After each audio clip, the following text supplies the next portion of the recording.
On va parler maintenant de métaphysique. La métaphysique, tout comme on avait vu pour l'épistémologie, c'est une sous-discipline de la philosophie. C'est donc une famille de questions qui se regroupe sous la métaphysique. Et on va commencer par définir ce que c'est que cette métaphysique. Euh, En regardant une définition et aussi on va soulever la question pourquoi est-ce que la métaphysique a une telle mauvaise réputation? Quand on parle de choses un peu métaphysiques, les connotations c'est compliqué, c'est abstrait, c'est peut-être inutile. Donc on va se poser cette question-là quand même et on va clarifier un peu les mauvaises conceptions de la métaphysique. Donc, de quoi il s'agit? La métaphysique, tout simplement, ça a un autre nom un peu complexe, c'est ontologie, mais c'est tout simple, c'est l'étude de l'être. Donc, c'est très général, mais c'est l'étude de la réalité. C'est de poser la question, quelle est la nature fondamentale de la réalité? Et on pose des questions fondamentales sur l'univers, sur les humains, qui sont évidemment une partie de la réalité, mais de manière plus générale sur tout ce qui existe. C'est vraiment la question de savoir quelle est la nature des choses. Et on va voir qu'il y a des débats classiques dans la métaphysique qui portent sur des choses tout à fait mondaines, donc pratiques, mais c'est pour une raison ou pour une autre, le terme métaphysique a une mauvaise réputation.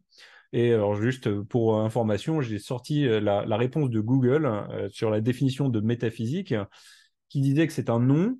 Alors, c'est la branche de la philosophie qui s'occupe des principes premiers des choses. Jusque-là, ça va. Euh, Ce qui inclut les concepts abstraits tels que l'être, le savoir, la substance, la cause, l'identité, le temps et l'espace. Et puis, théorie abstraite ou bien paroles qui n'ont pas de base dans la réalité. Alors, c'est quand même assez hallucinant que la définition nous dise en fait exactement le contraire de ce que c'est. La métaphysique, apparemment, c'est simplement une façon de parler sans que ça ait une base dans la réalité. Alors qu'en fait, la signification de la métaphysique, c'est exactement l'inverse, c'est l'étude de ce qui est réel. Donc c'est quand même assez hallucinant que la définition soit exactement à l'opposé de ce que c'est. Et puis même dans la définition première qui était un peu plus respectable, c'est quand même important de noter que non, la métaphysique ne se soucie pas du savoir. Le savoir, c'est l'épistémologie. La métaphysique, ça va vraiment s'intéresser à la nature des choses, effectivement, à certaines choses comme les substances, le temps, l'espace, et les concepts ne sont pas forcément abstraits. Donc voilà, c'est rien que sur les définitions, il y a déjà de la controverse avec la métaphysique, mais vous allez voir qu'on va prendre des exemples qui sont assez standards et qui devraient vous être assez familiers. Donc, on va faire ce cours sur deux de ces questions traditionnelles de la métaphysique, qui vont vous servir un peu d'exemple de à quoi ça ressemble les débats métaphysiques, et juste vous donner un petit peu les premiers éléments de débat sur ces questions-là.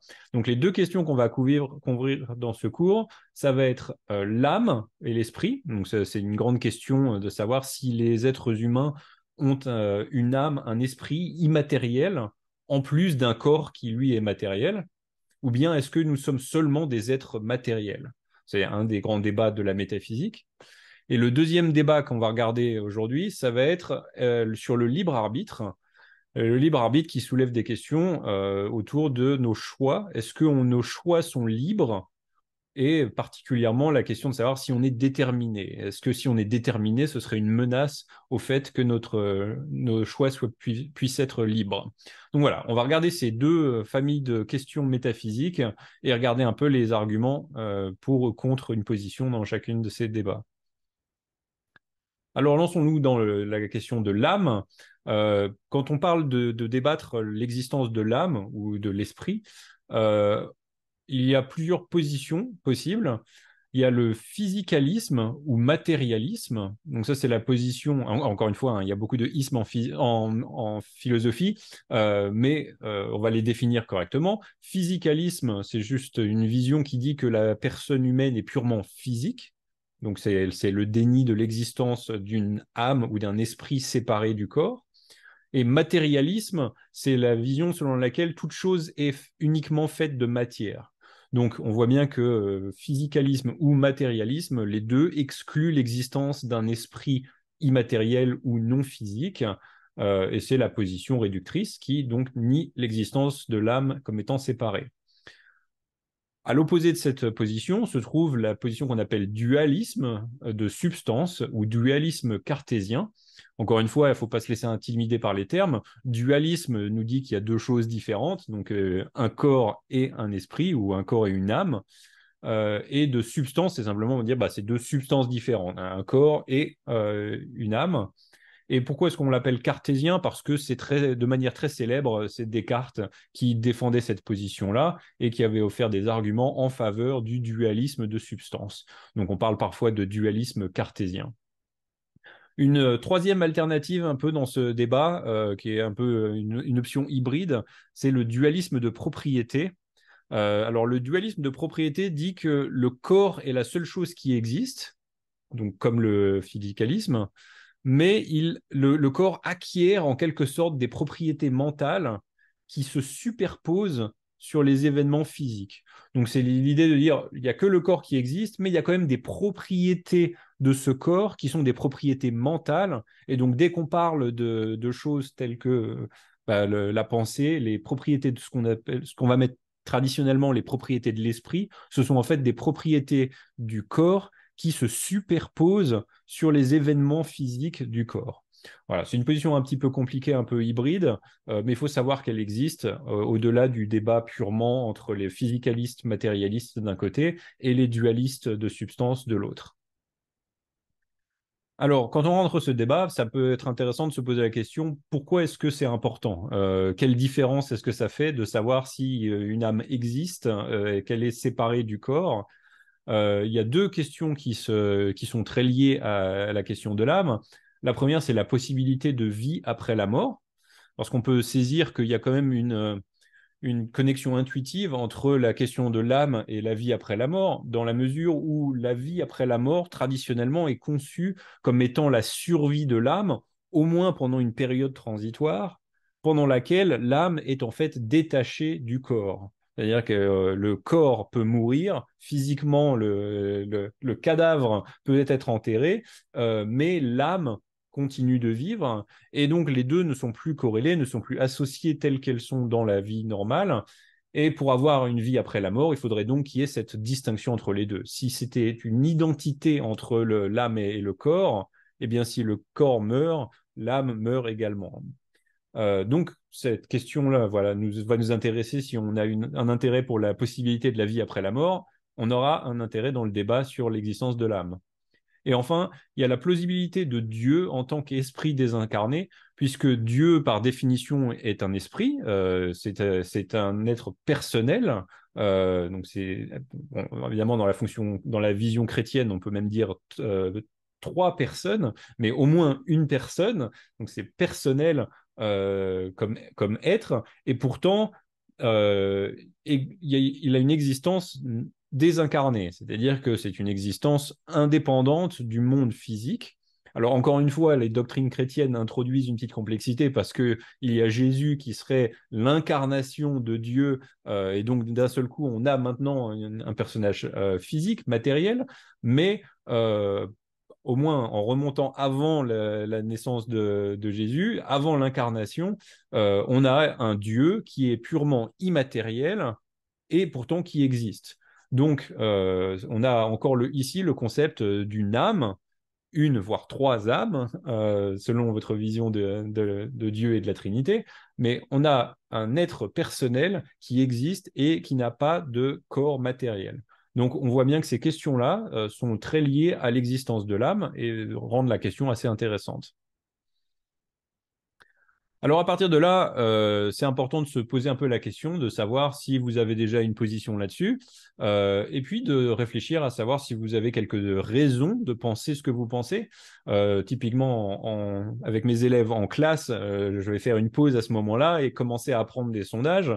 Pour savoir où est-ce qu'ils se trouvent dans le débat, et aussi pour faire un petit recensement des arguments qui pourraient penser pour dire, bon ben voilà, pourquoi est-ce qu'on devrait croire que l'âme est séparée du corps, ou voilà pourquoi on devrait croire que les deux sont identiques et qu'il n'y a pas deux choses différentes. Donc de votre côté, vous pouvez mettre la pause sur cette formation et essayer de faire le recensement de vos idées. Quels sont les arguments à votre sens qui poussent dans un sens ou dans un autre? Et on va les regarder dans un instant. Alors, le premier argument qu'on voudrait passer en revue, c'est un argument qui nous est offert par J.P. Morland, qui dit simplement, alors c'est pas forcément un argument, hein, c'est juste une affirmation, qui dit que notre conscience de l'existence de l'âme est basique. On a directement l'expérience d'avoir une âme différente de notre corps. Il dit, nous sommes conscients de notre propre moi, l'ego, le jeu, le centre de conscience, comme étant distinct de notre corps et de toute expérience mentale particulière que nous avons, et comme étant un centre de conscience non composé, spatialement non étendu. J'ai simplement une conscience directe et basique du fait que je ne suis pas identique à mon corps ou à mes événements mentaux. Voilà, donc ça, c'est pas vraiment un argument qu'on peut évaluer, mais c'est simplement une affirmation de dire, bah, on en a, comment est-ce qu'on sait qu'on a une âme séparée du corps?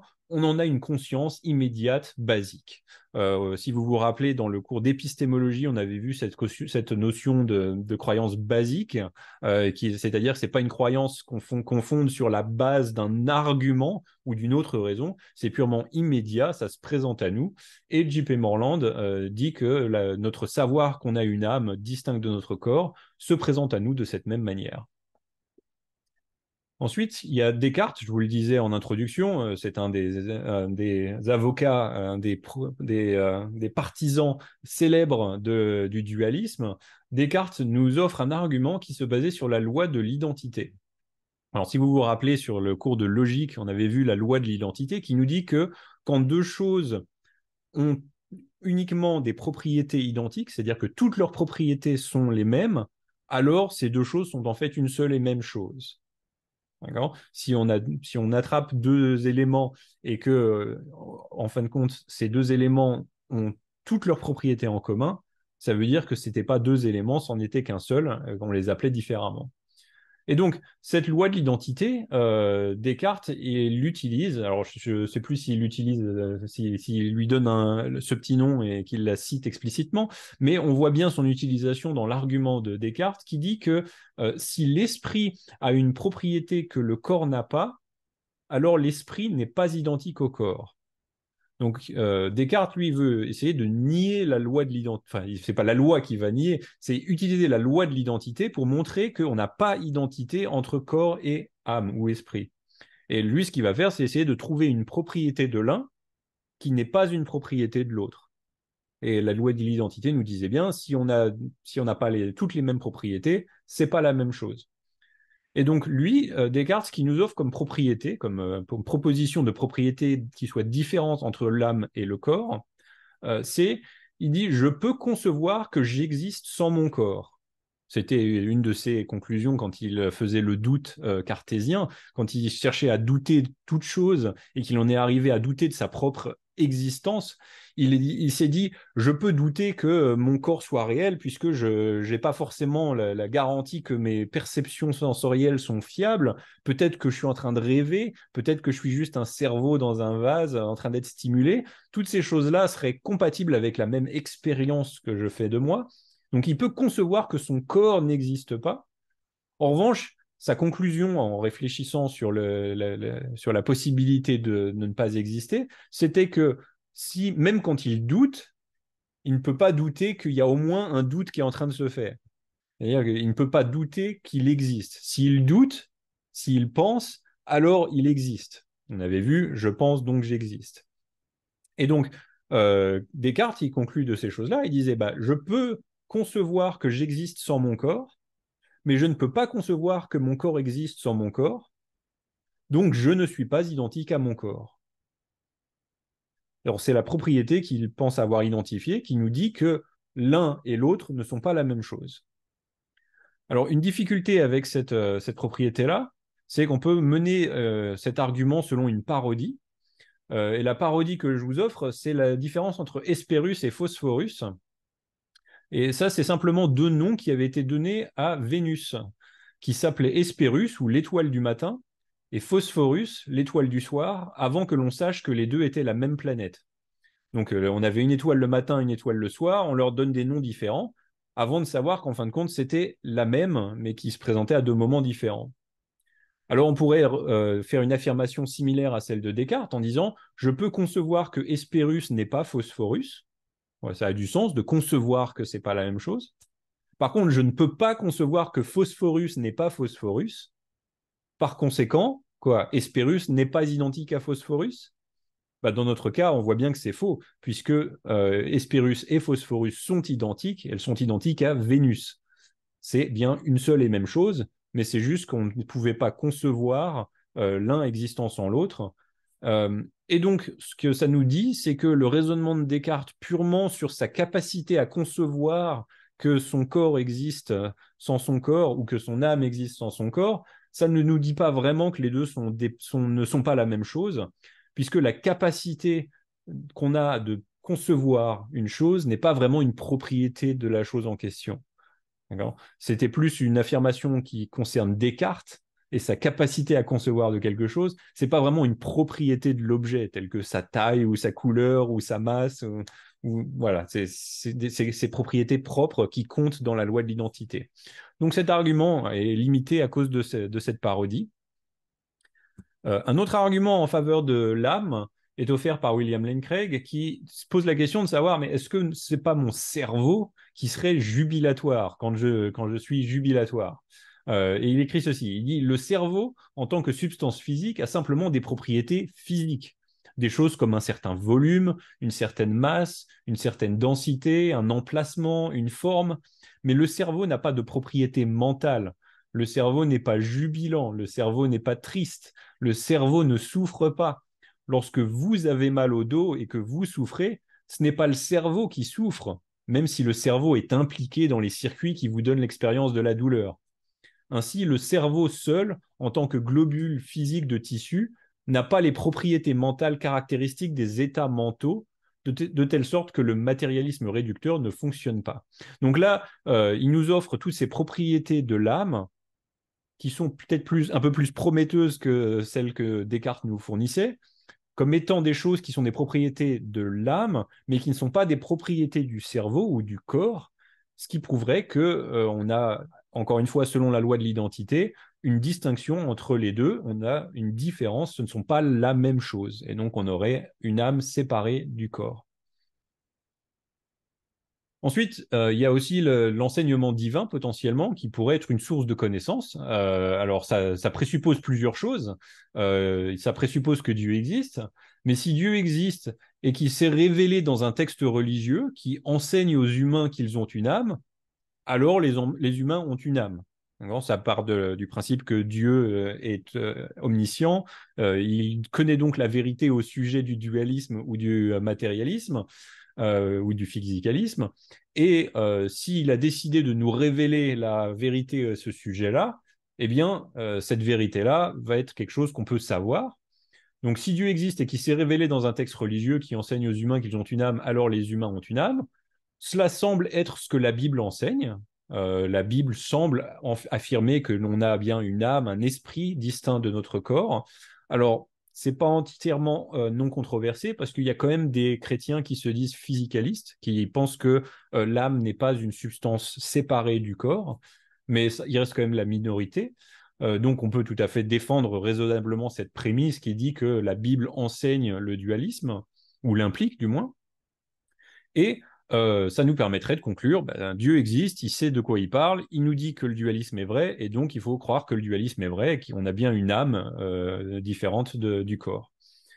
Alors, moi, ce que j'ai envie de dire sur cette ligne de raisonnement, c'est que c'est une belle façon de savoir une fois que l'on croit en Dieu. C'est-à-dire que c'est une bonne façon de croire au dualisme pour peu que Dieu existe et qu'il se soit révélé dans la Bible. Maintenant, si par là, on cherche à montrer l'existence de Dieu, ce qui était une des choses que Descartes faisait, et puis comme on l'a vu, la plausibilité de l'existence de Dieu était assez liée au dualisme, la possibilité de la vie après la mort. Si on cherche à engager l'existence de l'âme comme étant un argument en faveur de l'existence de Dieu ou de la vie après la mort, alors là, ça devient circulaire. Parce qu'on se retrouve à présupposer l'existence de Dieu pour établir l'existence de Dieu. Donc si on débat de la plausibilité de Dieu ou de la vie après la mort, l'enseignement divin n'est pas vraiment un bon argument, c'est plus un raisonnement circulaire.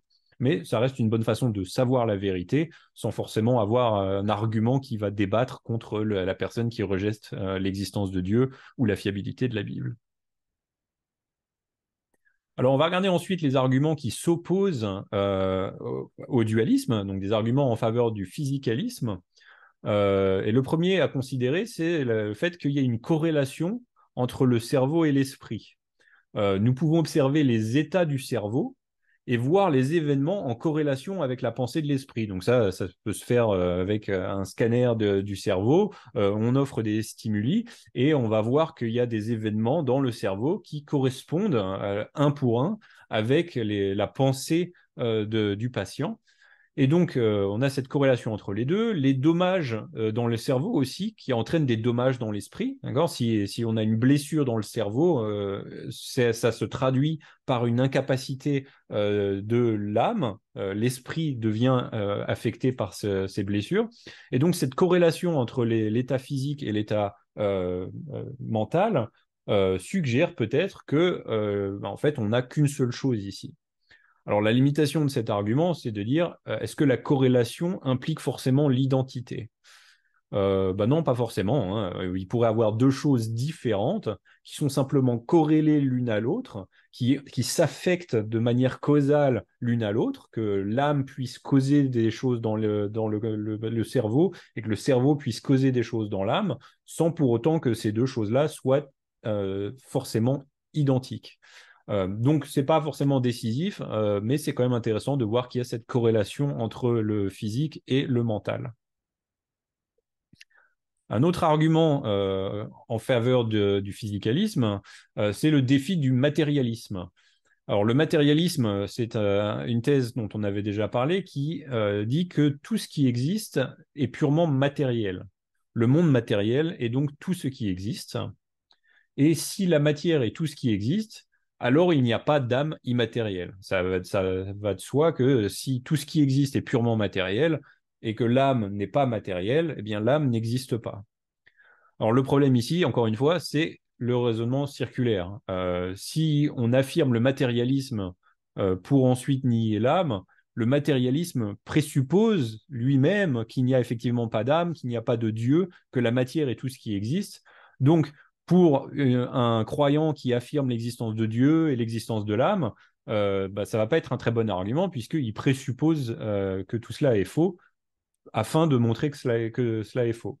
Donc, c'est encore une fois un raisonnement circulaire dans le contexte d'un débat entre un croyant et un non-croyant, entre un théiste et un matérialiste. Alors, Michel Onfray va même plus loin que ça dans l'affirmation du matérialisme. C'est pire que le raisonnement circulaire. Michel Onfray, lui, dit qu'il parle du déni de la matière. Dans son chapitre sur l'âme, alors je ne sais plus si c'est sur l'âme.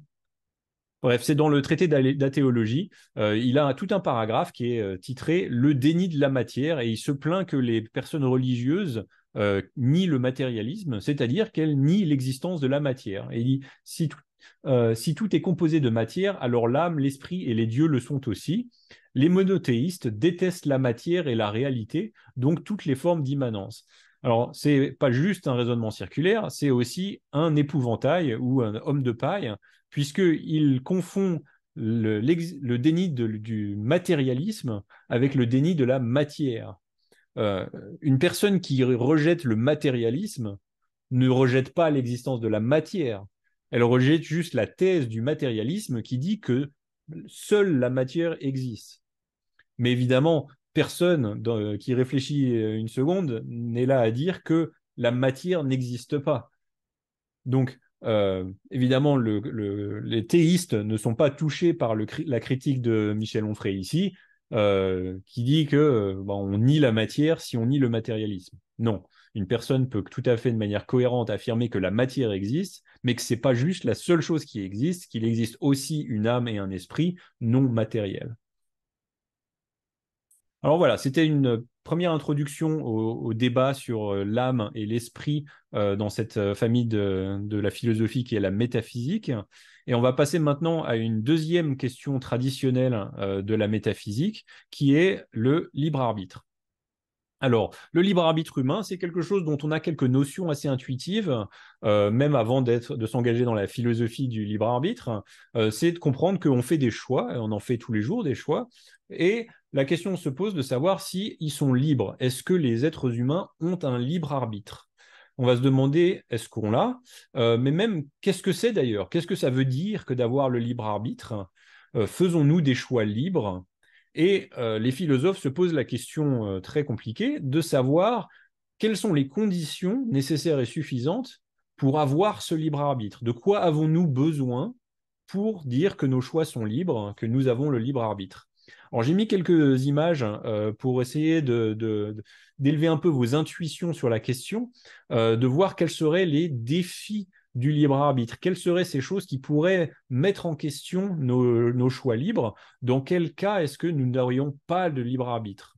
Alors, j'ai mis une image de poupées, de marionnettes qui sont tirées par des fils. On voit bien que si elles sont contrôlées par un marionnettiste, bah, elles ne sont pas libres, elles sont contrôlées par cette force extérieure.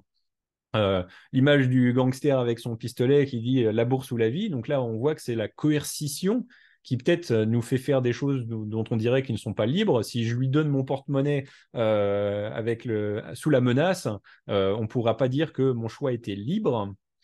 J'ai également mis une potion d'amour. Alors celle-là, c'est évidemment pas quelque chose qui existe dans le monde réel, mais conceptuellement parlant, c'est quelque chose qu'on peut tout à fait imaginer de manière cohérente. Si on devait avoir une potion qui affecte les sentiments et qui fait qu'on va tomber amoureux de la prochaine personne qu'on voit, on a cette intuition de penser que ce n'est pas un choix libre que l'on a fait, on a été contrôlé, manipulé pour tomber amoureux de la personne en question.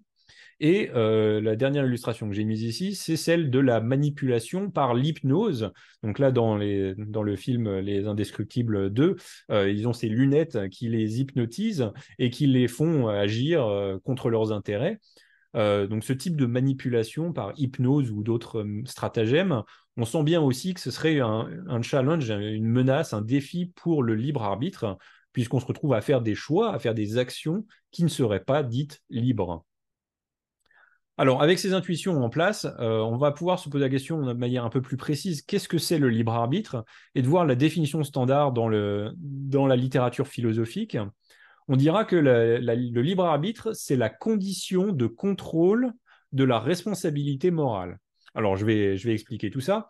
Euh, la responsabilité morale, c'est ce qui se passe quand on fait des choix libres. Alors, je vous définis les choses de manière un peu circulaire, mais en fait, la responsabilité morale, c'est le fait de pouvoir avoir de la louange ou de la culpabilité. C'est-à-dire que je fais une action qui va être bonne ou mauvaise, et on a cette expérience humaine de dire qu'on peut blâmer ou féliciter la personne en fonction de son action, si elle était bonne ou mauvaise, et on ne blâmera ou on ne félicitera la personne que si elle a pris cette action de manière libre, si elle a choisi librement de faire cette action. Et donc, ce sera le contrôle qui est exercé par la personne sur cette action qu'on va caractériser comme étant libre ou pas. Et c'est ça le libre arbitre.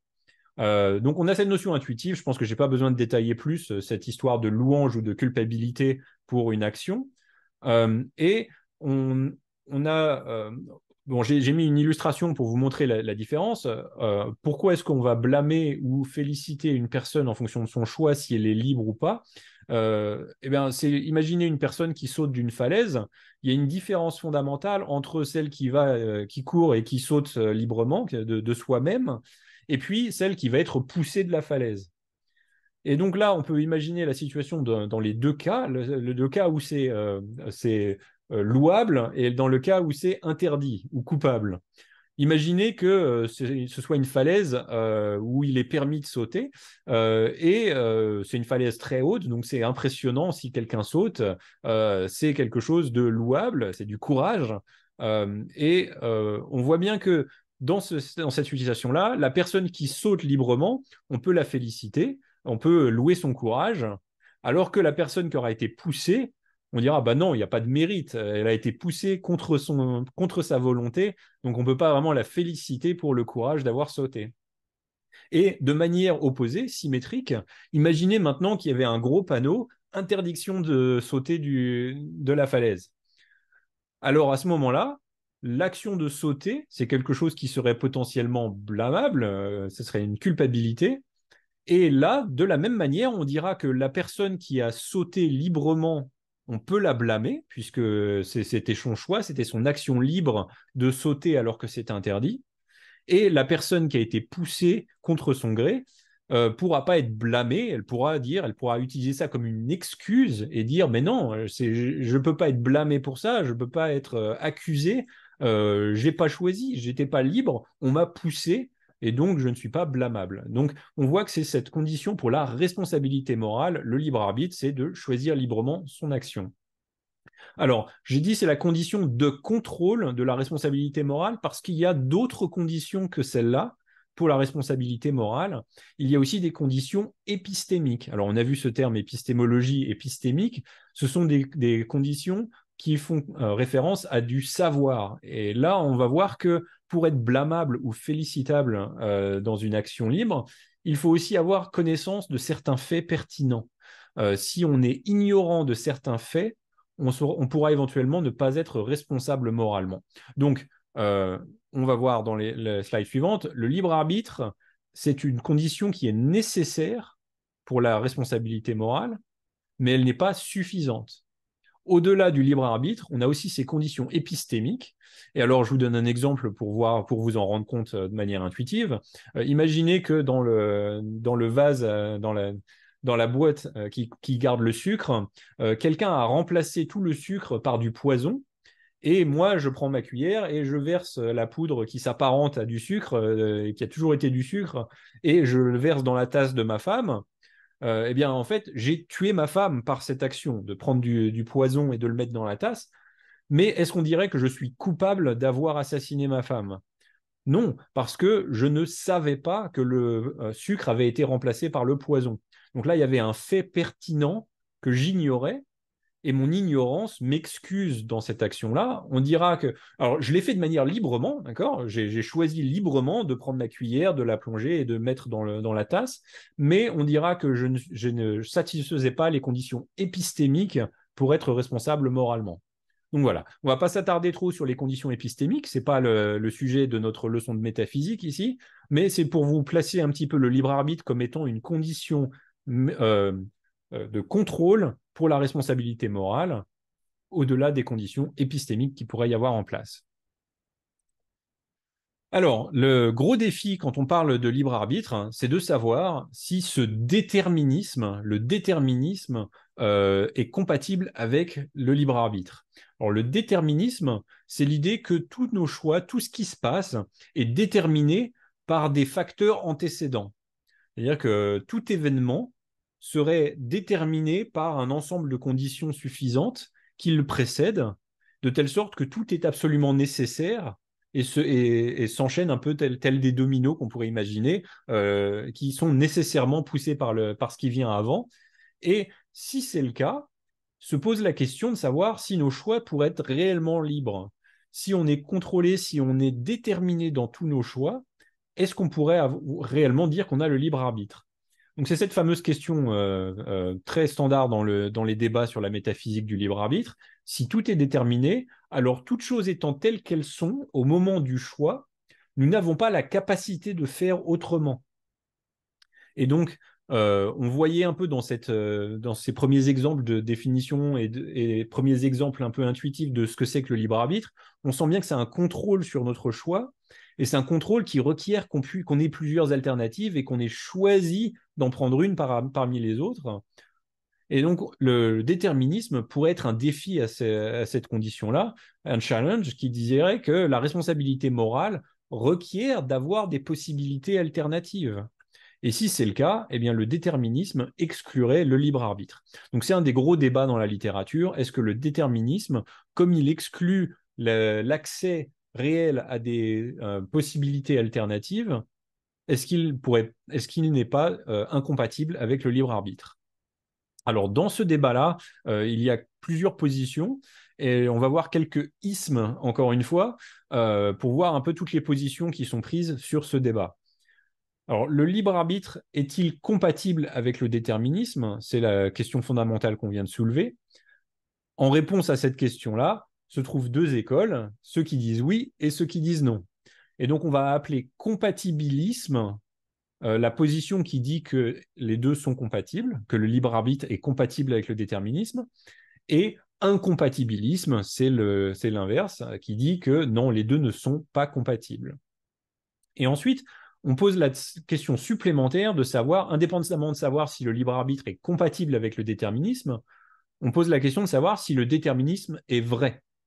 On voit bien que c'est une question différente. Le déterminisme pourrait être compatible avec le libre arbitre et pourtant ne pas être vrai. Mais donc, une fois qu'on a cette question-là, on soulève le déterminisme est-il vrai? Et dans ce débat-là, on a encore une fois deux ismes, déterminisme ou indéterminisme, qui, en fonction de si vous affirmez le déterminisme ou si vous le niez. Et donc, quand on va prendre des positions sur ces débats-là, ça va donner ça va donner la naissance à des positions plus complètes sur le débat du libre arbitre. Et on va leur donner des petits noms en isme aussi pour bien identifier les positions complètes de tous les philosophes sur ce débat. On parlera de libertarianisme, ou parfois on parle du libre arbitre libertarien, pour cette position qui affirme incompatibilisme et affirmation du libre arbitre. Donc ça, c'est ceux qui disent que on a du libre arbitre et que c'est pas compatible avec le déterminisme. Et donc il s'ensuit que le déterminisme est faux, puisque on a le libre arbitre mais que c'est pas compatible avec le déterminisme, donc le déterminisme est faux. Cette position-là, c'est le libertarianisme. Et l'autre position qu'on a ici, c'est le déterminisme dur qui affirme incompatibilisme. Donc, eux aussi disent que le déterminisme est incompatible avec le libre arbitre. Et le déterminisme est vrai.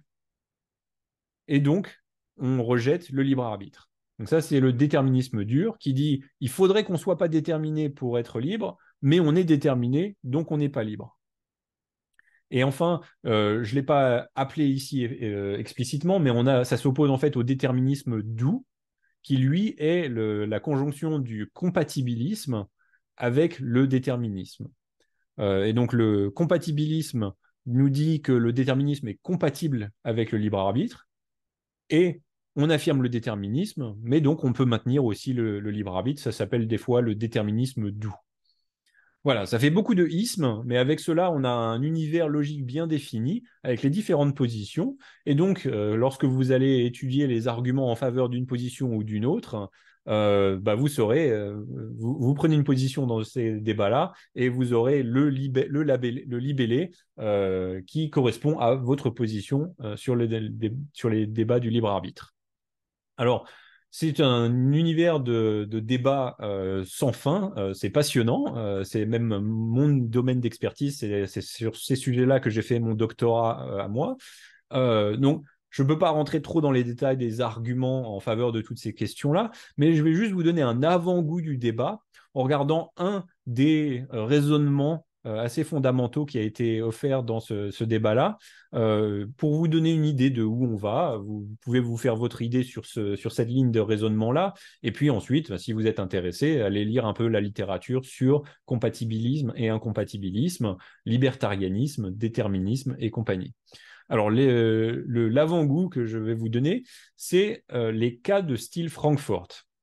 Alors, Frankfurt, c'est un philosophe, Harry Frankfurt, qui a écrit un article célèbre, qui a été très déterminant dans la littérature sur le libre arbitre, et il offrait en fait une situation un peu bizarre pour essayer de prouver que le libre arbitre, en fait, ne requiert pas la capacité de faire autrement que ce que l'on fait.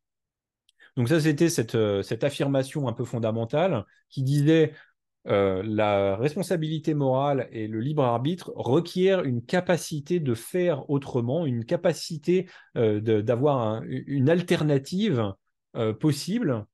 Et si on n'a pas cette capacité alternative, eh bien, on n'a pas le libre arbitre. Et Harry Frankfurt disait non, en fait, ça, même s'il y a un peu c'est un peu intuitif, en fait, non, c'est faux. Et il essaye de prouver que c'est faux en donnant un contre-exemple. Alors, son contre-exemple à Frankfurt, c'est une histoire dans laquelle il imagine que Smith a eu une puce implantée dans son cerveau par Black. Donc on a Mr. Black et Mr. Smith. Mr. Black aurait implanté une puce dans le cerveau de Smith pour essayer de forcer Smith à commettre un meurtre pour tuer Jones. Et donc, Black veut garantir que Smith va tuer Jones, mais il ne veut pas forcément révéler qu'il était impliqué dans cette affaire. Et donc, il ne veut forcer Smith que si Smith ne le fait pas de lui-même. Et donc, c'est pour ça qu'il a cette puce. Et il a un bouton rouge pour actionner la puce qui va forcer Smith à tuer Jones.